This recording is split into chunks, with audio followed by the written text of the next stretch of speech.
This video is brought to you by True Tales of Buried Treasure, the largest collection of old treasure magazines in the West.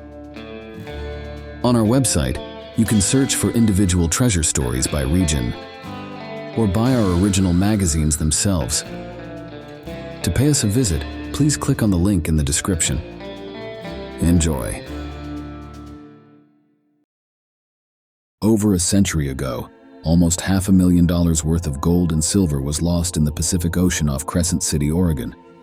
The treasure still rests 300 feet down on a rocky ledge, along with the wreck of the steamship Brother Jonathan. Overloaded and battling a fierce storm, the ship struck an unknown rock and sank on July 30th, 1865, taking most of her passengers and crew with her. Many divers have tried to recover the fortune from the depths, but none have succeeded. The ship remains, waiting for the right mix of modern technology and old-school bravery to finally reveal its secrets. Captain Samuel J. DeWolf was already worried that fateful Sunday morning.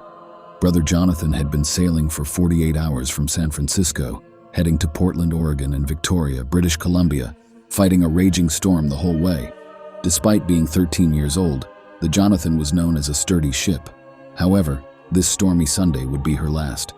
Few passengers dared to venture onto the windswept decks, preferring the comfort of their cabins or the brightly lit salon. Spirits remained high, especially in the crowded bar where miners, businessmen, and army officers mingled over drinks. Any worries were brushed aside, trusting in Brother Jonathan's solid reputation. But the ship's officers, including Captain DeWolf, were not as confident.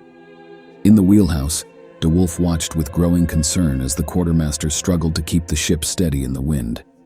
The Jonathan was not handling well at all, and DeWolf knew why. He angrily remembered the incident at the dock when the shipping agent insisted on overloading the ship with passengers and cargo. DeWolf had wanted to punch the agent's smug face but didn't.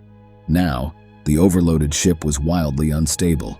He regretted not standing his ground and walking away, but he knew the ship like the back of his hand. Who else could have commanded her if he had quit?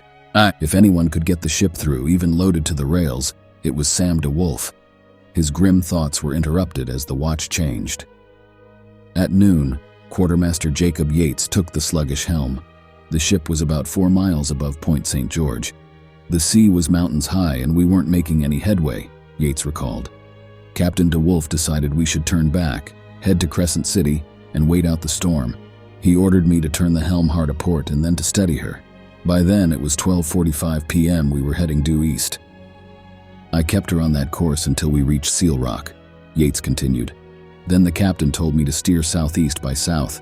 It was clear where we were, but smoky inshore. We ran along until about 1:50 p.m., when she hit an unknown sunken rock with such force that passengers on deck were knocked down. Some of the planks started to split.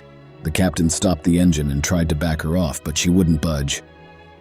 She rolled for about 5 minutes, then hit the rock again, this time harder, and part of her keel came up alongside. The sea and wind had turned her so that her head was facing the wind and waves, Yates said. Brother Jonathan was mortally wounded, and the end came quickly. Once she faced the sea, she started working on the rock. Her foremast went down through her bottom until the foreyard crossed the decks. Captain DeWolf had gone forward 3 times, telling everyone to look out for themselves while he did his best to help. Yates was the last to leave the forward part of the ship. As I was going aft, I saw a lady and a gentleman standing by the boat. I asked why they didn't get in since it was ready to lower. They said they were going to get in the other boat. There was plenty of room in this one. As I was one of the crew on that boat and it was being lowered, I got in. If they had joined, I would have taken my chances in another.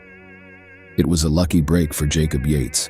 Of Jonathan's 6 lifeboats, only his reached safety.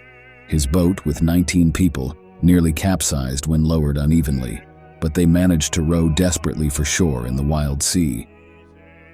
As we came around the stern, we saw a boat full of women swamped, another capsized with a man on its bottom, and another smashed to pieces. Our boat was so full we couldn't take anyone else. We would have helped the swamped boatload of ladies, but the sea was too rough and we were overloaded. I believe if the passengers had listened to the captain and manned the boats with the crew, more lives would have been saved. There wasn't a better crew on any ship out of San Francisco. Brother Jonathan vanished with almost everyone on board in just 45 terrifying minutes. Mrs. Martha Stott of Victoria and her 6-year-old son were among the few survivors. She said crewmen and male passengers acted admirably, ensuring women and children were placed in the boats first. Ironically, Captain DeWolf had guided the wife of Brigadier General George Wright to another boat, saying the one with Mrs. Stott was full. Mrs. Stott saw another Victorian, Mrs. J.C. Keenan, in the water wearing 2 life preservers. She seemed dazed, possibly struck by a plank or a boat. Mrs. Keenan was the wife of the chief engineer of the Victoria Fire Department. The only lifeboat that made it was overloaded, and the passengers had to bail water constantly using a bucket and one man's hat. Mrs. Stott insists that Yates, the quartermaster, did everything he could to get more people into the boat. She believes the reason so many crew members were saved was that this boat, being the smallest, was considered less safe by the officers and gentlemen on board. One of the most prominent victims of the Jonathan was General George Wright, who was on his way with his staff to take command of Northwest troops. Among his staff was Major E.W. Eddy, the paymaster in charge of a large payroll, rumored to be in silver. Oddly enough, Major Eddy seemed to have a premonition of disaster. Before boarding the doomed ship, he balanced his books, settled his private affairs, and wrote his will. He told friends he had a feeling he would never return. Sadly, his eerie premonition came true. Today, rumors of the Jonathan's treasure are still alive. While some reports have valued it as high as $1 million, more recent estimates suggest it's closer to $300,000. Several salvage attempts have been made over the past century. In 1879, the San Francisco Chronicle reported on an expedition led by Captain Woods to recover the treasure from Brother Jonathan. The schooner Phantom, carrying the divers and their equipment, has reached the believed wreck site, the Chronicle noted. However, rough seas have prevented any work so far. Once the weather calms, the crew will vigorously pursue lifting the million in coin and greenbacks that sank with the vessel. The team is in high spirits and confident of success. Unfortunately, it turned out to be a case of mistaken identity. This kind of setback plagued all salvage efforts before the turn of the century. 11 years after Captain Woods's failed attempt, Captain Peter G., a San Francisco capitalist, tried his luck. He equipped the schooner Mary Anderson with men and machinery. G's hopes were sparked when an old sailor visited Lawrence Ford, a well-known Market Street ship chandler. The sailor introduced himself as one of the few survivors of the Brother Jonathan wreck and claimed he could locate the exact spot where the ship sank. Seeing the opportunity, they sent the sailor and a diver named George Baker to the wreck site ahead of the G party. They used long-sounding lines to search for the wreck near Point St. George.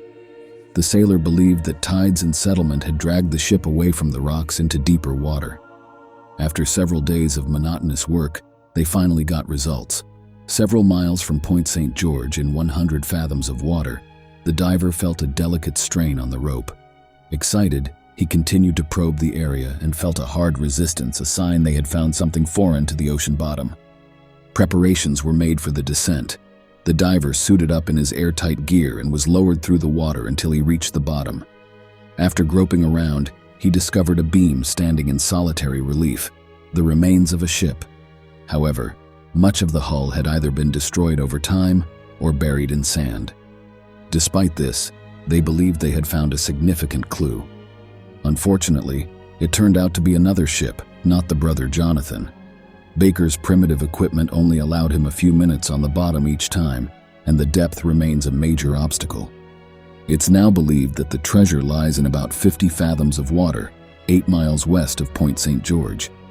Recovering the gold and silver will require substantial financial backing and the latest underwater gear. Thanks for watching. If you'd like to read the original article or purchase the magazine from which it was taken, please check out our website, truetalesofburiedtreasure.com.